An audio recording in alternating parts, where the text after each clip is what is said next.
Breezy around the coast, but turning cold inland. Canary Islands sponsors the weather.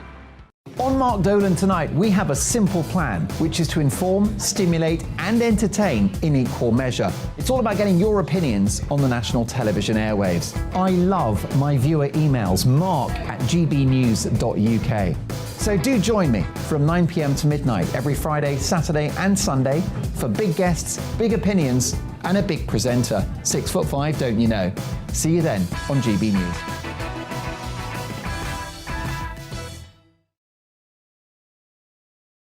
You're watching GB News live across the UK and the world on our digital stream. GB News is Britain's news channel. We are the UK's home of discussion and debate from all perspectives. We are here for you. Don't forget to join our YouTube community by clicking on that subscribe button. And if you want the GB News app, you can click and catch up on programmes anytime. We love to hear from you, so email us. gbviews@gbnews.uk. Thanks for being part of the GB News family.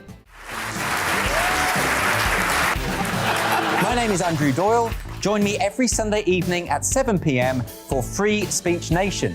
This is a show where we address current affairs and news stories of the week with the help of two wonderful comedian panellists. I brought in comics because I want to give it a lighter edge, and also they work for less. See you there.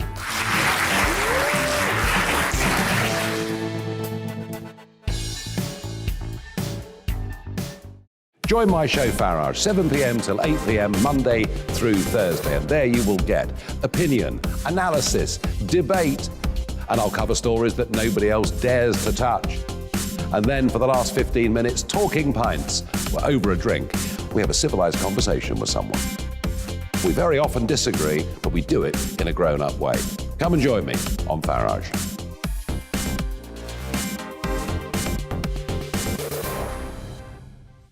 I'm Colin Brazier.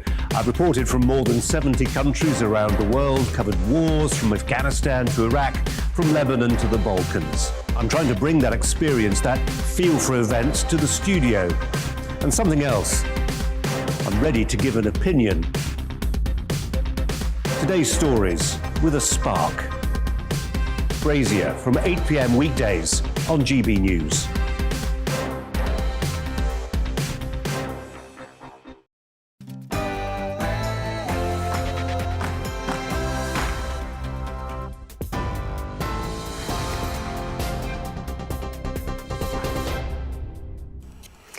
Good evening. The latest GB News headlines this hour. The taxi driver who survived the Liverpool terror attack says it's a miracle that he's alive. David Perry described the bombing outside Liverpool Women's Hospital as an evil act and said he's thankful no one else was injured. He and his wife Rachel also thanked the public for their amazing generosity following the blast on Remembrance Sunday. Tens of thousands of protesters have marched through Brussels demonstrating against COVID measures. Police fired water cannon to disperse the crowds after bottles and sticks were thrown at officers. There's been growing tension across many European countries as governments tighten restrictions to prevent a fourth wave of coronavirus cases. Here, 124 people have been arrested following protests supporting the 9 jailed Insulate Britain activists in London. Demonstrators occupied Lambeth Bridge and Vauxhall Cross yesterday, forcing police to redirect traffic. The majority of those detained have now been released under investigation. The Chinese tennis player Peng Shuai has told the International Olympic Committee president she is safe and well and that she wants her privacy respected. The comments during a video call come after footage of the Wimbledon doubles champion was posted by Chinese state media on Twitter.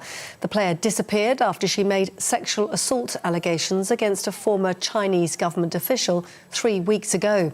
The Conservative MP Tim Loughton told GB News that Beijing needs to be brought to account.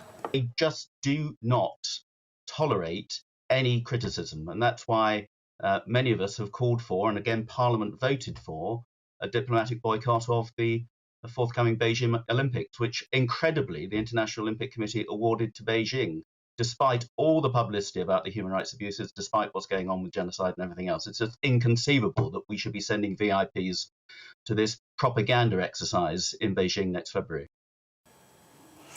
A private funeral has been held for South Africa's last apartheid president, F.W. de Klerk.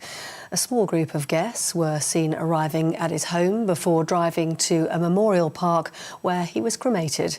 De Klerk shared the Nobel Peace Prize with Nelson Mandela in 1993 and was praised for his role in scrapping apartheid.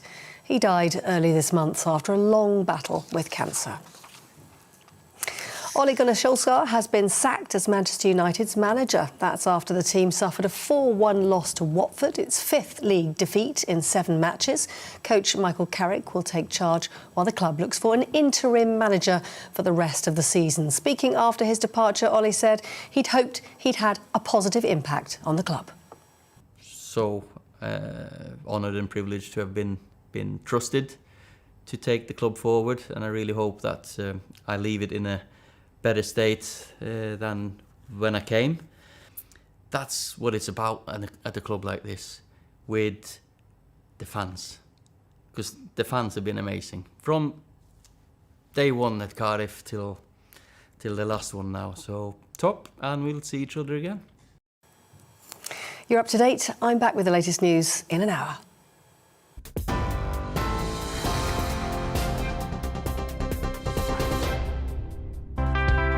It's time to remind ourselves there's always another winter. Canary Islands sponsors the weather. Looking ahead to this evening's weather, and the UK is looking dry and cold for many. Let's take a look at the details. Skies will clear in the southwest and temperatures will fall. It will be cold tonight, and in the countryside temperatures could dip below freezing. Some showers will continue in the southeast, and it will be windy around the coast. There will be clear spells between the showers. Wales will have a dry and clear evening with the frost forming tonight. Temperatures could fall as low as -2 degrees Celsius in parts of the countryside. Clear skies also extend into the Midlands with a chilly evening to come and temperatures expected to fall quickly. A strong wind will continue to blow along the northeast coast, which brings showers to northeast England. These will be blustery at times with some possible hail. Southern Scotland should stay mostly dry with clear skies, and it will turn rather chilly tonight with temperatures as low as -5 degrees Celsius in some spots. A dry and clear night in Northern Ireland too. It will be breezy around the coast, but turning cold inland. Hi, I'm Alistair Stewart, and I really hope that you can join me here on GB News. I've been in this game for 40 years, and I've made lots of friends, and I try and reflect what they think about the big stories of the day in conversation with me. That's why we call it Alistair Stewart and Friends, and you're a key part of it as well. I always get inundated with emails and messages and texts, and if they're really good, I play them back to you. 12 till 3, every Saturday and Sunday.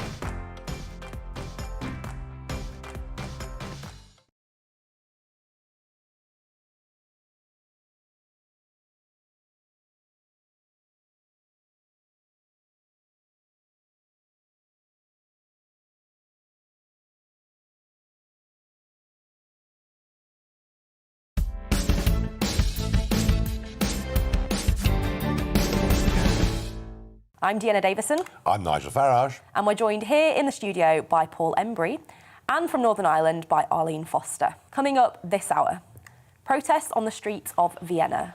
From tomorrow, Austria heads back into full lockdown, with other European countries considering tighter measures.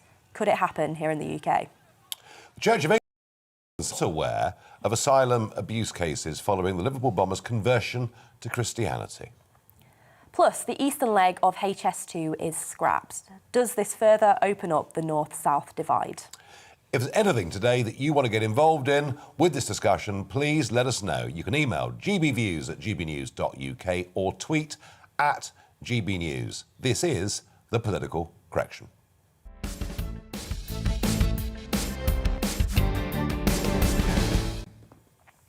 From tomorrow, Austria will go into full lockdown to avoid what it's being called the fifth wave. The Austrian Chancellor says the lockdown will last between 10 and 20 days and is because of a rise in COVID cases. Let's hear what he had to say earlier this week.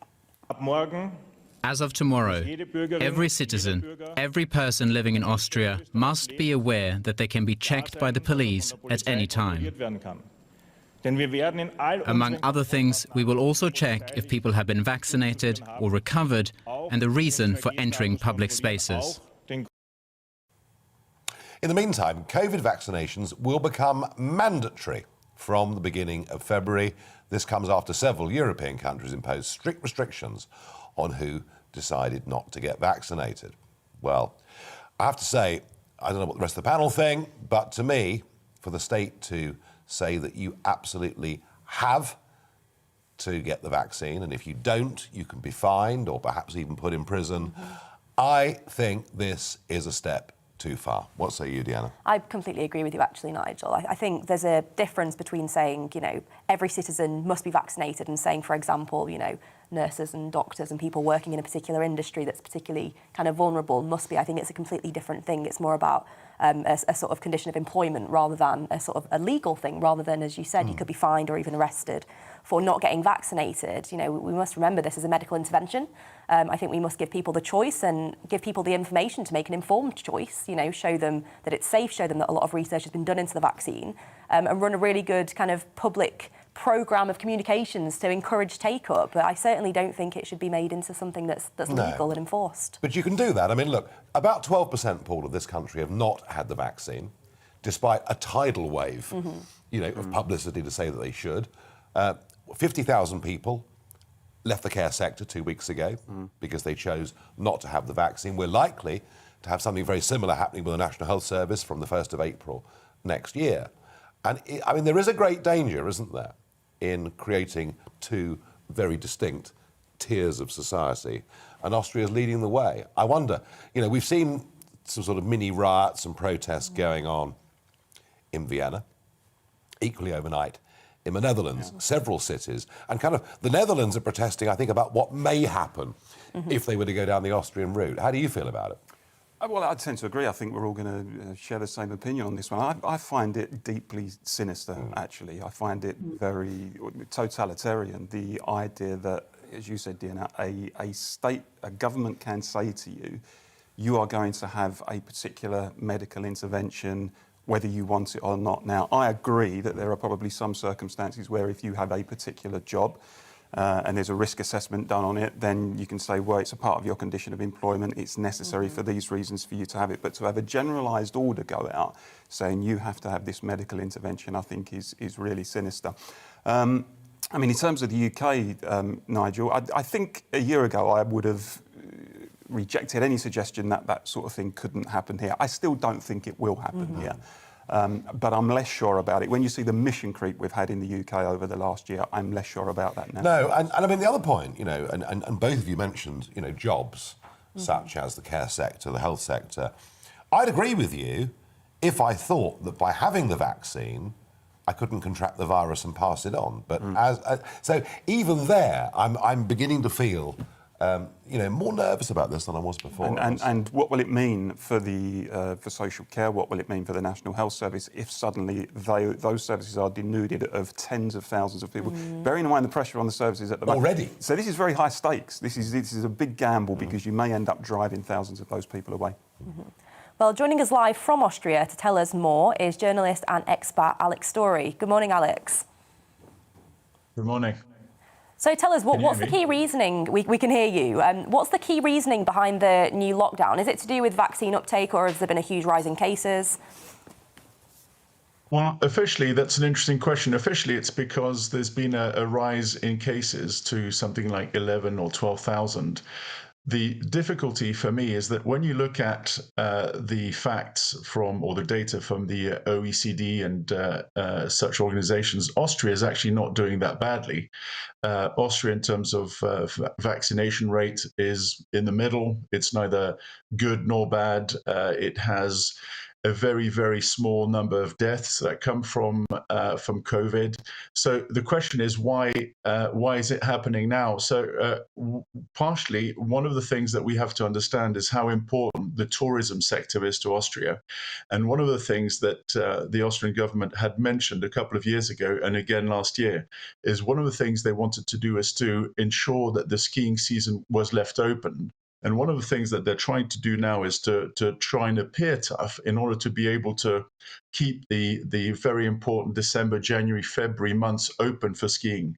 Now, that's obviously not something that a lot of people might speak about in the UK, but Austria, I think, depends 18% of its GDP on tourism. So it's very important to bear that in mind. Alex, I understand that the Freedom Party, the right of centre, right of centre Freedom Party, are making a stand against mandatory vaccination. Is there any polling on this subject? I mean, do most people in Austria support this? Well, actually, what's interesting about this is that what we had in Vienna it was the biggest or the second largest demonstration in the Second Republic of Austria. So when was that introduced? 1948. The numbers vary between 40,000 to 170,000, depending on who you are. The interesting thing is the eclectic nature of the people that you saw there. It's very easy to try and politicize it, but actually when you saw the people there, and I know quite a few who went because they're friends, there were doctors, there were healthcare workers, there were professors from universities who are not very keen on having a mandate of any sort. But what's interesting is what you say, the only party that makes the stand on this issue is the FPÖ. And what does that mean? It means that, of course, the media then attaches this eclectic group of people to a political party, where actually it's just normal people having a very, very strong feeling against this mandate, against this breach of human rights in a way. Understand that, Alex. And what's your position? I mean, you're there, you're an expat living there, so presumably if you want to stay there and work after February, you will have to have the vaccine as well, yeah? Well, so the issue for me is simply that the Austrian Republic is imposing itself in family matters because, like most of us, I'm married, it's a constant discussion. I'm trying to be polite because my wife is probably watching this somewhere else, and I want to have a nice Sunday. It's a sunny day, and I want to be able to enjoy it. So I'll try and be as circumspect as I can. There are lots of issues on which my wife and I don't agree on, and so the vaccination thing is one of these things. And so the Austrian Republic is forcing the issue on either me or my wife. And what does that mean? It means that I'm going to be siding on my wife's side. But we have this replicated across Austria. There are about 2 million or more people who are not vaccinated, and that means about 3 million households where one member of the family is not vaccinated, and that means that they are forced either to make a choice. The choice is we go with the government or we go with our spouses. And of course, in the end, it's the spouse, hopefully, that wins.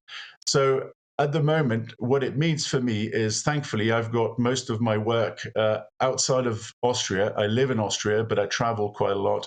So I'm not really affected by this. What's really difficult is for people who who work in the public sector and who are bullied daily into making a stand and to taking this vaccine. It's really awful to live in a country that forces you to do things like that.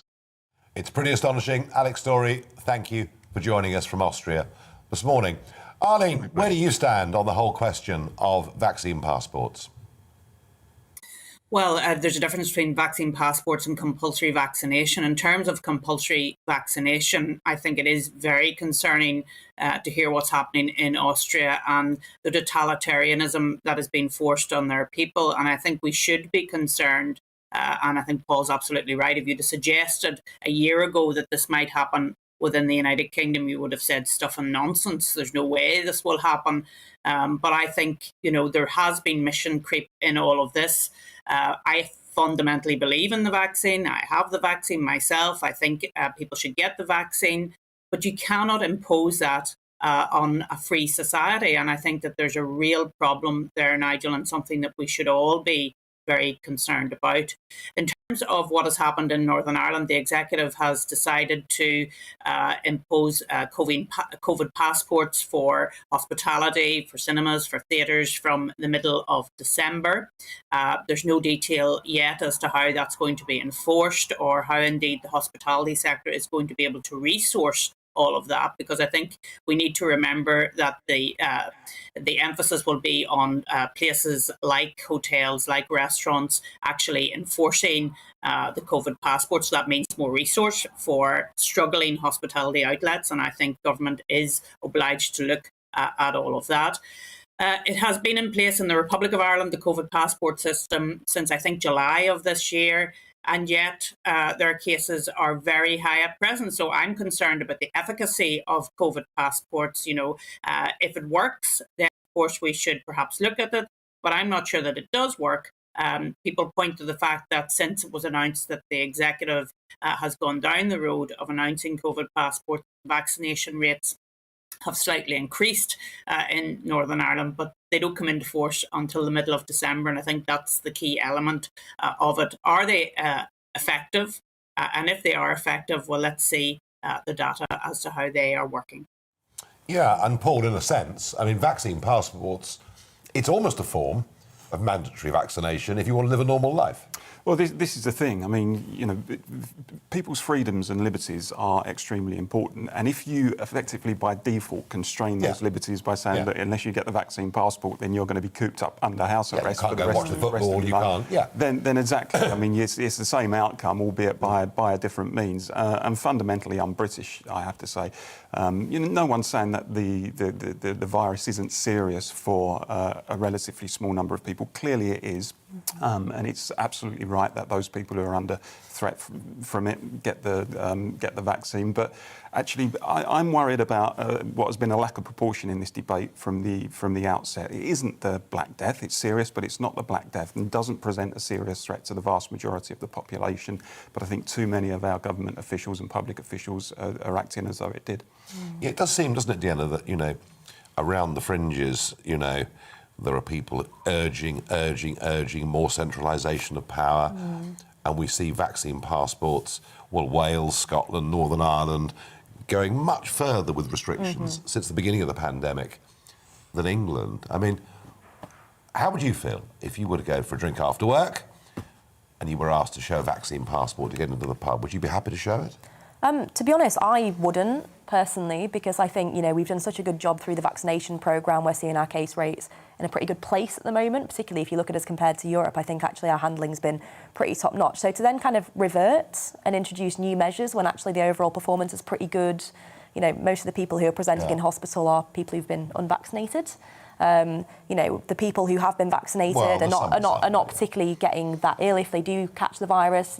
Fewer people are catching it because, as we know, the vaccine does have some impact on your ability to transmit to others to a small extent. So I just think it's a bit of an unnecessary step backwards when actually we're making such good progress. And it comes down to this feeling of, as you said there, Paul, it doesn't feel very British.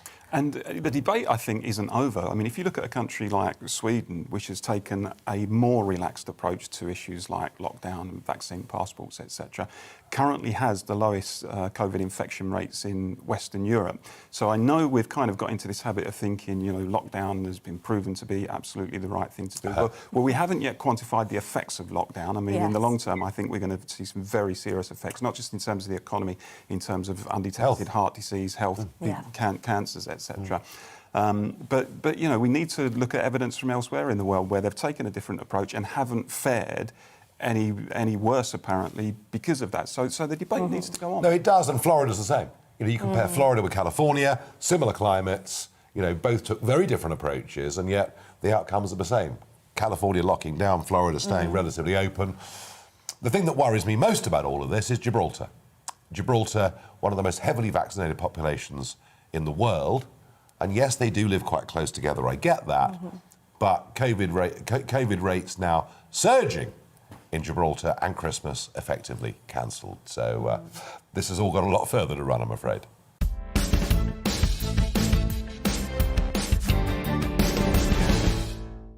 You're You're watching GB News live across the UK and the world on our digital stream. GB News is Britain's news channel. We are the UK's home of discussion and debate from all perspectives. We are here for you. Don't forget to join our YouTube community by clicking on that subscribe button.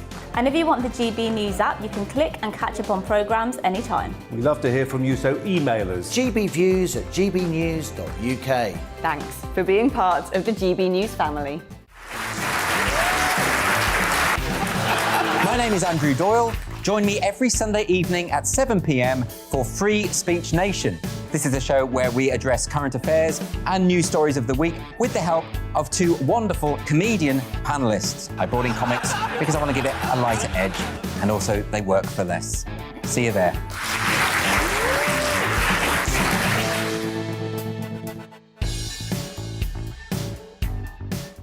Join my show Farage, 7 p.m. till 8 p.m. Monday through Thursday. And there you will get opinion, analysis, debate, and I'll cover stories that nobody else dares to touch. And then for the last 15 minutes, talking pints. We're over a drink. We have a civilized conversation with someone. We very often disagree, but we do it in a grown-up way. Come and join me on Farage.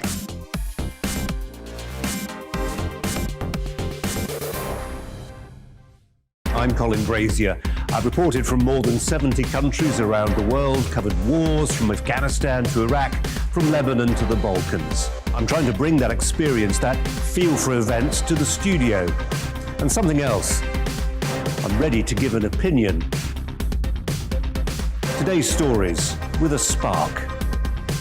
Brazier from 8 p.m. weekdays on GB News.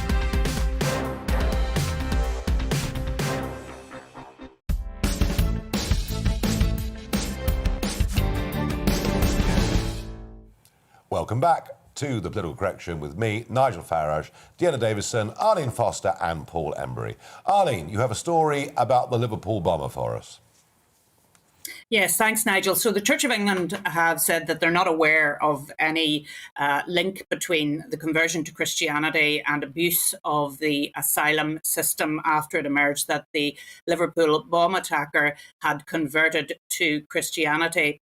He was also a failed asylum seeker. He had been refused permission to stay in the UK as far back as 2014. And now we have newspaper reports suggesting that changing religion could be a way to game the asylum system. Now, as an Anglican myself, I find this deeply, deeply concerning. If the church is being complicit in keeping people who could be potentially dangerous to all of us here in the UK. And I've noticed today that people are talking about asylum seekers getting tattoos of crucifixes and of Jesus to show to asylum system tribunals that they are Christians. And if they were sent back to their home country, that they would be the subject of abuse.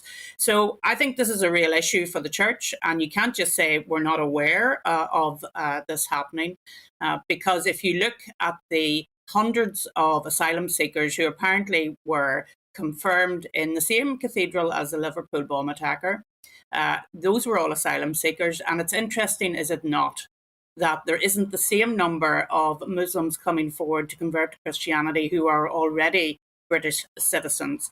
There is a little Latin phrase in the law, Nigel, res ipsa loquitur. The facts speak for themselves. And I think this is a perfect example of the facts speaking for themselves. Do you not agree? Yeah, no, I do very much. But I mean, I have to say to you, as an Anglican, that I'm afraid under the current leadership of the Anglican Church, nothing surprises me. And I think it's a church that is in very, very real trouble.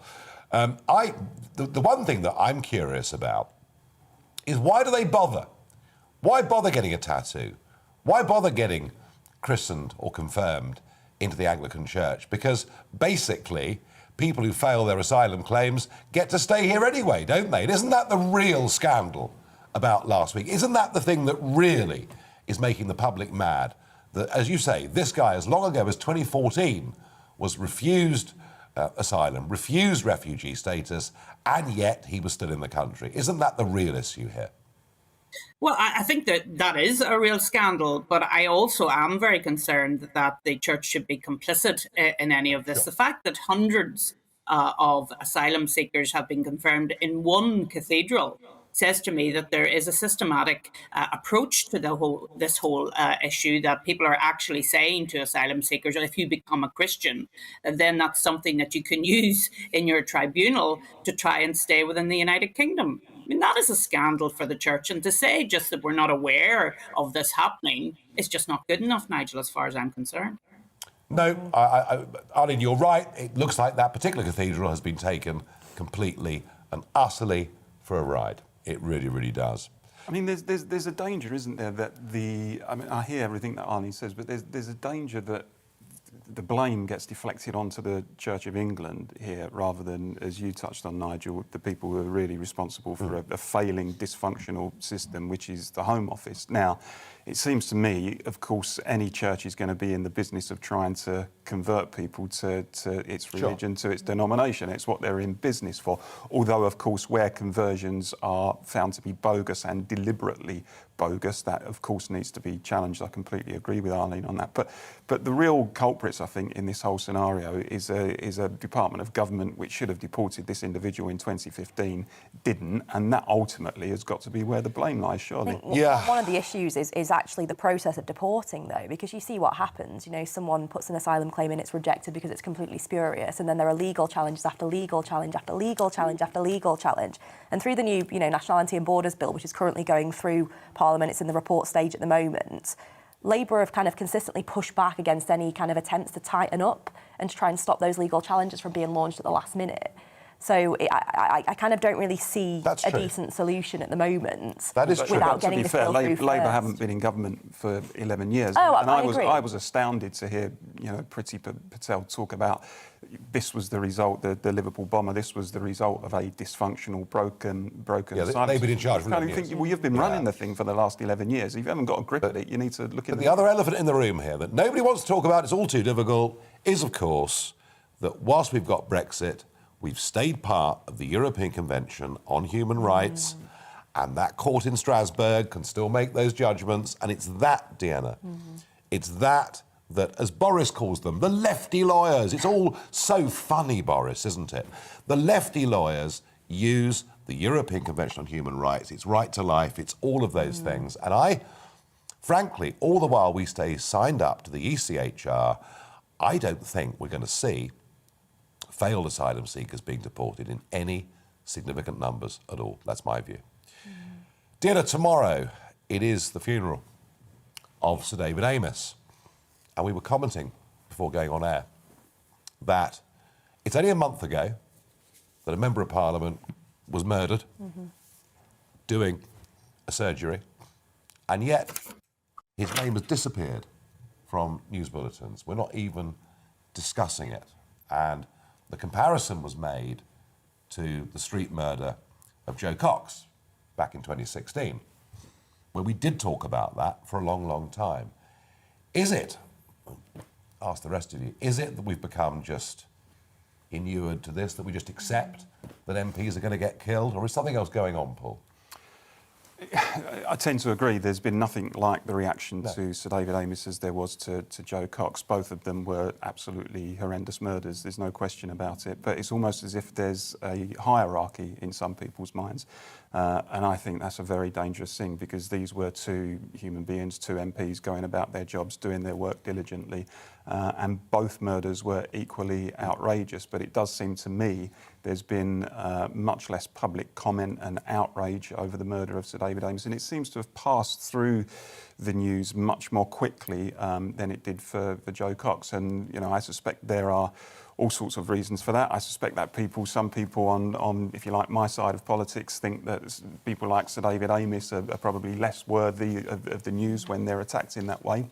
I think also the fact that Joe Cox was murdered by a far-right activist, and Sir David Amess was murdered, allegedly, we should say, and appears to have had an Islamist dimension to it, potentially. And people are worried about discussing that. There seems to be a real reluctance on the part of some people to have an open and honest debate about that, and I think that's ultimately quite dangerous. Is that, Arlene, how it feels to you? Yes, unfortunately. And I mean, obviously, tomorrow and on Tuesday, when there is a service in Westminster Cathedral, I've no doubt that the news agenda will turn again to Sir David Amess and the fact that he was murdered in such a dreadful way. But I have just felt, you know, between the time of his murder and his funeral, it has gone completely from the news agenda, and it should not have. We should still be talking about this parliamentarian who was simply doing his job in a constituency surgery, and the awfulness of the fact that someone could walk in and murder him in cold blood in the way that they did. That should still be, there should be still a sense of outrage around that. And I find it strange that people are not talking about that. And I think we do need to talk about it here on GB News so that we can say to our viewers that it's something that should not be tolerated and something that we need to keep talking about. Yeah, I think it's this point about kind of getting desensitised to these horrendous terror attacks. There have actually been so many over the past 5 to 6 years. I think you kind of see it in the news now, and it sort of dominates for a few days to a week, and then we move on to the next crisis or whatever it were. But it shouldn't be like that. I mean, this was an attack on democracy, pure and simple, and I can certainly say in Parliament that this hasn't been forgotten. You know, I walk past David's office every day to get to my own. I see the sort of big knight that he had on his door after he got knighted, which was, you know, just his humour through and through. And I know that there is still this sense of, I don't quite want to say fear, but a sense of apprehension when people are going about their constituency duties now. Oh, we're still getting briefings about security. We're still having to check in with the police to let them know where we're going to be. I held a surgery and there were kind of locked doors and key fobs, and I've never done anything like that before. Usually I kind of rock up and chat to people in a very open forum, and so it certainly hasn't been forgotten amongst kind of the kind of politicos who do this day in, day out, who do the same sort of public service as David does. And I think it is kind of a real kind of shame that this still isn't getting more focus. But I suppose when the trial gets started, then this probably will appear in the media again and we'll get a few more answers. I think, I mean, in terms of the desensitisation point, I mean, I think that's a valid point. I mean, if you look at what happened last Sunday, where, so it would appear, an individual tried to detonate a bomb at a maternity hospital containing untold numbers of new mothers and babies. That seems to me about as horrific and outrageous as it can possibly get. But again, it seems to have passed through the news fairly quickly. I mean, this is, and you know, don't misunderstand me. I'm not saying that we should deliberately stoke outrage and we should go around, you know, provoking anger. But it seems to me a natural reaction to something like that should be a sense of outrage, a sense of really wanting to understand what the motivations were, why it happened, being honest about that and having an honest debate about it, rather than saying, well, of course it's terrible, but these things happen, let's move on. That's not the way to respond to it, in my view. No, and of course much of this links back to what is going on across the English Channel on a daily basis. And if people start to see that those that come into Britain illegally fail with their asylum claims, yet still stay, and some of them, even if it's a minute percentage, can be a danger, that kind of makes the whole Channel thing much bigger and much more serious. And we'll talk about that later on in the programme, I promise you, because it's one of the big front page stories today, the impact that the Channel crisis is having on the government. One or two thoughts from you coming in. On COVID, Wendy says, the vaccine protects you. If other people do not wish to have the vaccine, that is their democratic choice. However, people who refuse the vaccine do not have priority in the event of a shortage to an intensive care bed if needed. Well, Wendy, I don't think intensive care works like that, I have to say. Well, I've got Mel here who says on you know, the asylum point that you were just talking about, Nigel, legislate to make it impossible for anyone entering the country illegally to enter the asylum system or have any access to benefits of any kind.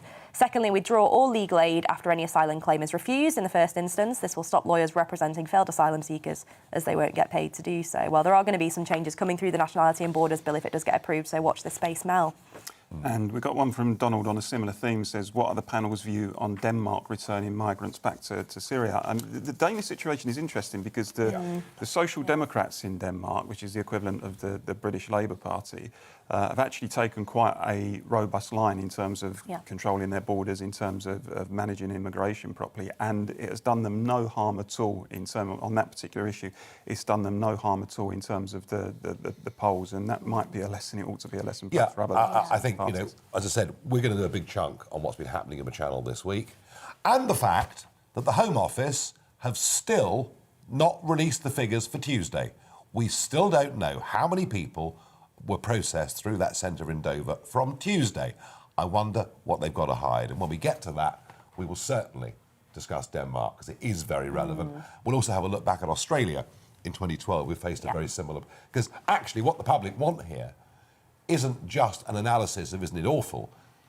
You know, they really genuinely do want some solutions. Now, next, we'll look at Home Secretary Priti Patel's comments from Friday, where she says the Palestinian militant group Hamas should be declared as a terrorist organisation. Don't go away.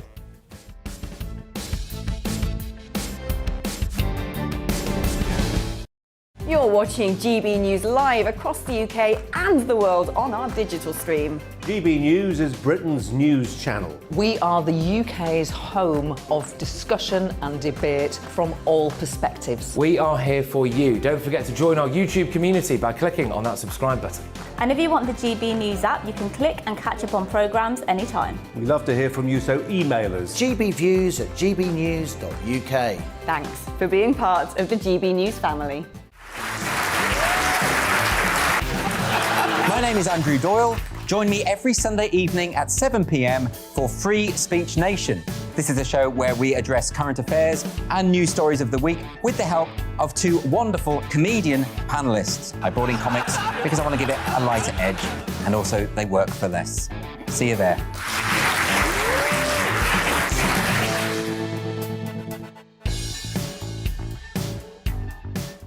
Join my show Farage, 7 p.m. till 8 p.m. Monday through Thursday, and there you will get opinion, analysis, debate, and I'll cover stories that nobody else dares to touch. And then for the last 15 minutes, talking pints. We're over a drink. We have a civilised conversation with someone. We very often disagree, but we do it in a grown-up way. Come and join me on Farage.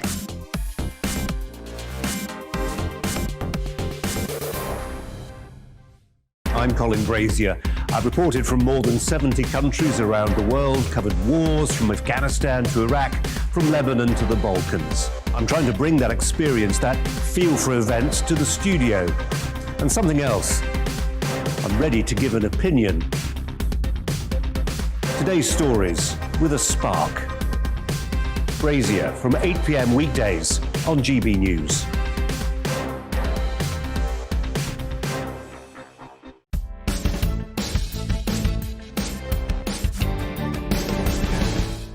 Welcome back. Now, being the manager of a Premier League football club is a very volatile, dangerous business. And indeed, Manchester United's board held an urgent meeting to discuss the immediate future of manager Ole Gunnar Solskjaer last night after another 4-1 defeat to Watford. And we're joined by Aidan McGee. Aidan, the writing was on the wall last night with this, wasn't it, really? Oh, without doubt. I mean, it's been untenable for him, I would suggest, for the last month or so. But I will pick you up on just Manchester United's statement in the last few minutes. They've announced literally in the last 2 or 3 minutes that Ole Gunnar Solskjaer has left his role as manager. And the wording is very important there because they were careful not to use the word sacking. They wanted to respect his previous role at the club. He's a legendary striker, scored the winner in the Nou Camp in the famous treble-winning season of 98-99. They've gone on to say, Ole will always be a legend at Manchester United, and it is with great regret that we have reached this difficult decision. While the past few weeks have been disappointing, they should not obscure all the work he has done over the last 3 years to rebuild the foundations for long-term success. Ole leaves with our sincerest thanks for his tireless efforts as manager and our very best wishes for the future. As I say, it was untenable. We knew last night they weren't expected to lose 4-1 at Watford. They've kept 1 clean sheet in 25 matches. They've taken 4 points from the last 21. They've not won a trophy in the last 3 years. There was that anemic, lifeless performance in the Europa League final back in May in Gdansk, which I was at. He's had an easy ride from the media and also an easy ride from his former teammates who are currently in the media on places like Sky and BT. They haven't stuck the knife in where possibly it needed to be done. But it is a perilous job, isn't it? Oh, hugely, Nigel. I mean, look, let's not be too sorry for him. The reports are that he's going to get £7.5 million for this job. It's not a bad payout for failure, isn't it? It's nice Different work if you can get world, it. Isn't it? Exactly. And who do we reckon are the front runners for the job? I think Erik ten Hag is trending at the moment on Twitter. He's with Ajax. Took Ajax to the Champions League semi-final in 2019. A very, very serious guy, but crucially, from Man United's point of view, he's run a big club already in Holland. Ajax, the front runners over there season after season in terms of their size. They get 60,000 crowd, so he knows how to manage expectations. He's also got no baggage in the Premier League. If they went for Brendan Rodgers at Leicester, for example, you're looking at someone who's previously managed Liverpool. A couple of bad results and suddenly he's the old Liverpool manager. They go for somebody else who's in the Premier League or been in the Premier League recently, Mauricio Pochettino at PSG, for example. There's baggage there as well. This guy comes with a clean slate. Doesn't mean he's going to be able to manage Manchester United, but it's reached the point where I believe they're looking for an interim successor to take over to the end of the season.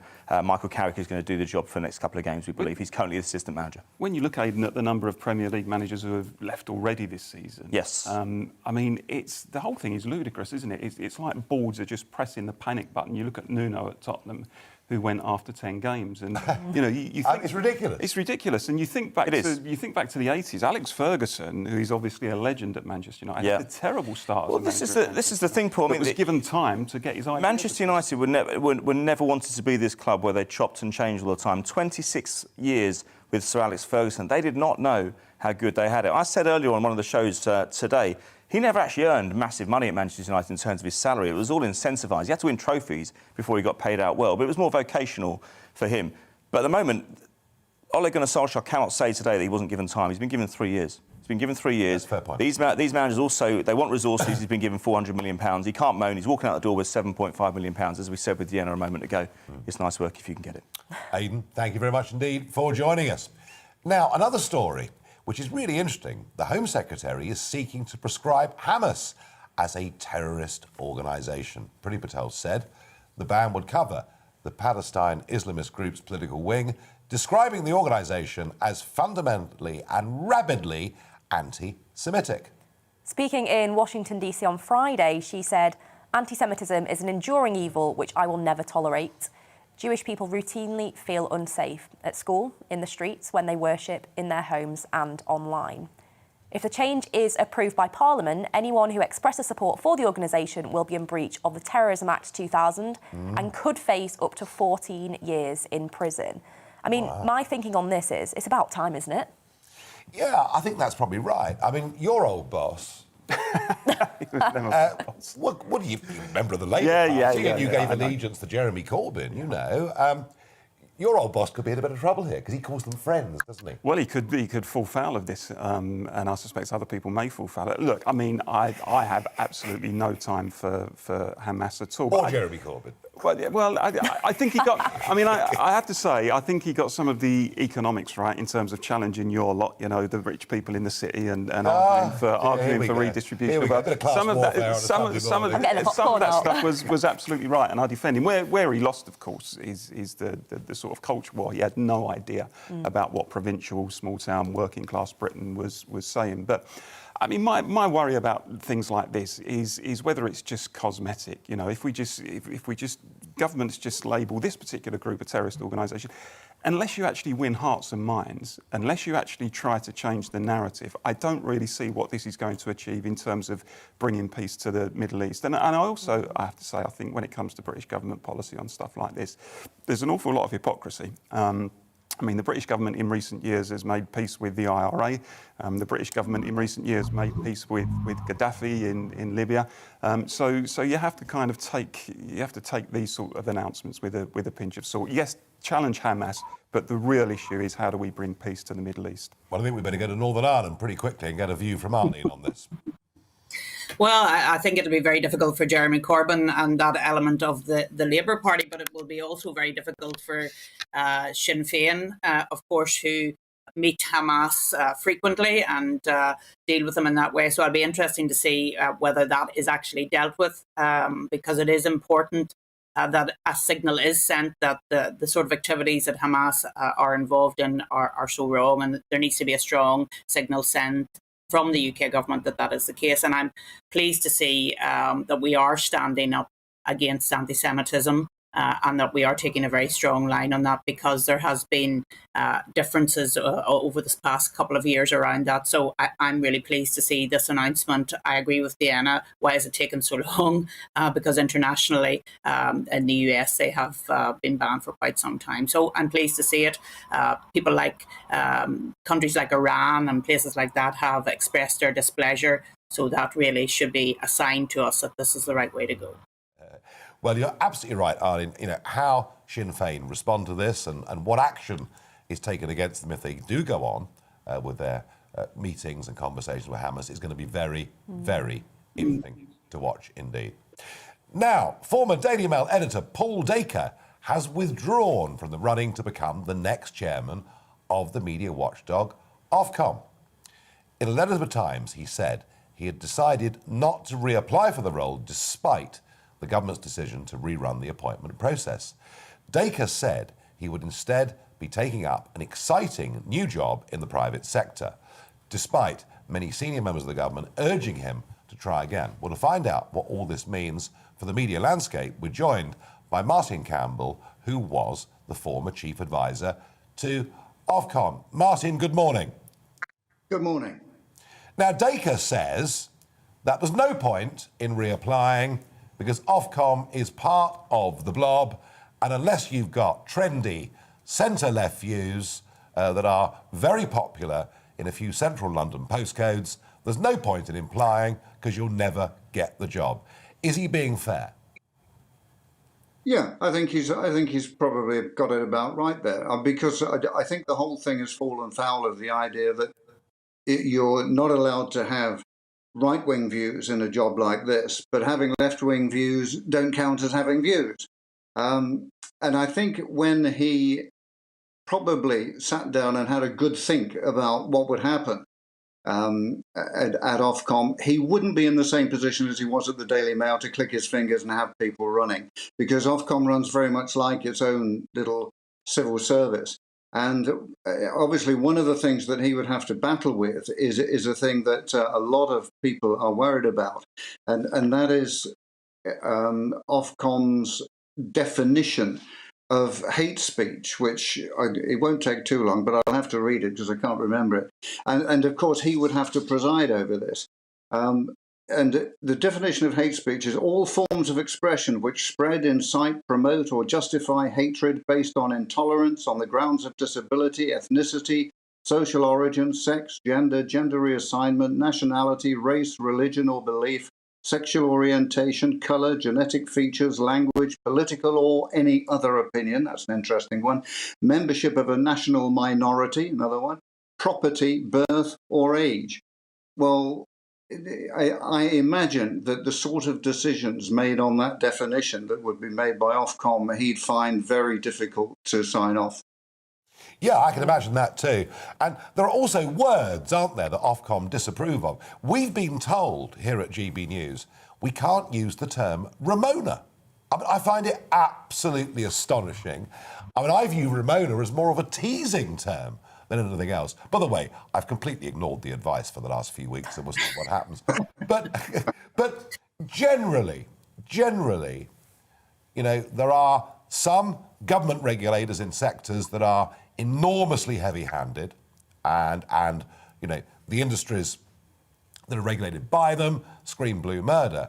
Generally, would it be fair and reasonable to say that even though Dacre has a very good point, that Ofcom generally deals with things in a fairly gentle sort of way? Well, it does, but there's a great political blur with Ofcom and the government, as you've come across in the past. The big problem is when David Cameron came into power, he said there was going to be a bonfire of quangos and Ofcom would be at the top of the bonfire. And of course, what happened then was there was a massive problem with the content of some music videos, so he immediately needed something to put between himself and the problem. So Ofcom didn't find itself on the top of the bonfire of quangos. And then Theresa May, when there were questions raised about the content of Russia Today, stood up in Parliament and said, I have instructed Ofcom to investigate Russia Today. Well, that's not supposedly the role that government and Ofcom have. And there is a big blur between that. So, yeah, it's an opaque relationship. So who is the hot favourite to get the job if it's not going to be Paul Dacre? Well, this Nigel is deja vu all over again. What you've got when Paul Dacre was rejected by the panel, the process was then changed. Remind you of anything? And now it looks as if they're going to shoehorn in Ed Vaizey, who now Lord Vaizey, who was Minister of Culture. And he had questions to answer when he was Minister of Culture about money he received from consultancy. That remind you of anything? So, you know, I think probably they'll probably go for Ed Vaizey.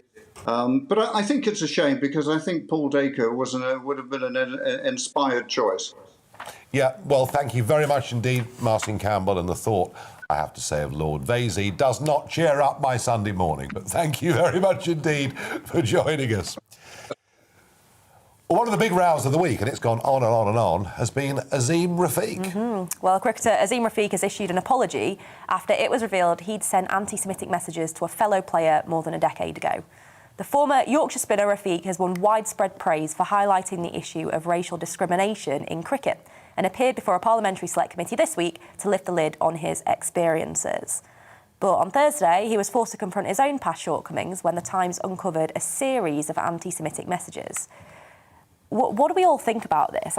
I mean, I suppose for me, it's the contrast between what happened to Ollie Robinson and the response he got for posting messages or Facebook posts, whatever it was, when he was 18, versus the response to Rafiq posting stuff when he was 19. I mean, do you think there has been a bit of a double standard there? I think there has been, evidently. I mean, Rafiq has clearly given a heartfelt apology. It seems that apology is sincere. And I think given that he said what he said, as unacceptable as it was many years ago when he was a young man, I think we should forgive him. Unquestionably, I don't think he deserves to be cancelled or, you know, erased out of the media.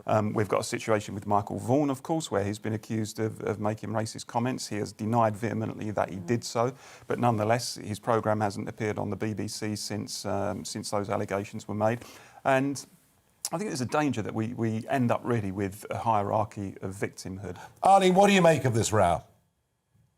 Well, you know, I think his testimony was very strong in the House of Commons, particularly when he and his wife lost a child and he felt that he wasn't supported by Yorkshire Cricket Club. I think all of that doesn't go away. But to Paul's point about people mining through old Twitter posts, it certainly appears that a different tactic has been used against him than was used against Ollie Robinson, which I think is wrong. I mean, if he's going to send anti-Semitic messages or whatever other messages that have been sent, then that needs to come out. There is this idea that when you come to make a complaint that you should come with clean hands, and clearly he has in the past said things that he shouldn't have said.